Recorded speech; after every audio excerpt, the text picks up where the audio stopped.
Promise చేస్తున్నా. First మీరు ఇళ్లల్లో ఓకే, నేను తర్వాత మాట్లాడతాను, మళ్ళీ ఎక్కువైపోతుంది. ఓకే, అందరికి ఇప్పటికే చాలా లేట్ అయిపోయింది. గుడ్ నైట్ అందరికి. పిల్లలందరూ చాలా బాగా డాన్స్ చేశారు నాన్న. బాగా ఫస్ట్ చదువుకోండి, చదువు మీకు ఫ్యూచర్ ఉంటుంది, అర్థమైందా? చదువుకోండి, చదువు తర్వాతనే ఇంకేదైనా సరే. ఓకేనా? మీ తల్లిదండ్రులకి మంచి పేరు తీసుకురావాలి. ఓకేనా? ఈరోజు ఇట్లా కాదు, రేపు మీరు ఈ స్టేజ్లో ఉండి మాట్లాడే పొజిషన్కి మీరు అందరు రావాలి. Okay okay, make your parents proud.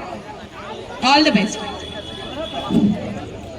ప్రియమైన కూతుర్లు మనమరాలు లాంటి మీకు చాలా ధైర్యం రావాలి.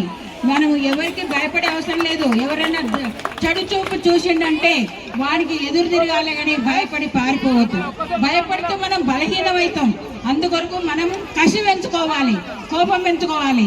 ఎవరైనా మనకు వాని దృష్టి మన మీద పడిందంటే మీరు ఇప్పుడిప్పుడే పెద్దగా అవుతున్నారు. ఎవరి దృష్టి ఎలాంటిదో కూడా గుర్తుపట్టగలరు. అందుకొరకు వెంటనే రివర్స్ కావాలి కానీ భయపడి వీక్ కావద్దు. భయపడితే మనం బలహీనమైపోతాం. ధైర్యంగా ఉండాలి, ఎదుర్కోవాలి సమస్యలను. విన్నారా? మీ ఫ్రెండ్స్ అందరికి కూడా చెప్పండి, అమ్మ ఇట్లా చెప్పింది, మనందరం కూడా ధైర్యంగా ఉందాము. ఎవరన్నా ఏమన్నా అంటే వాడిని కొడదాం. మనము నలుగురిని కూడా కొట్టగలం. విన్నారా? కోపం వస్తే నలుగురిని కొట్టగలం.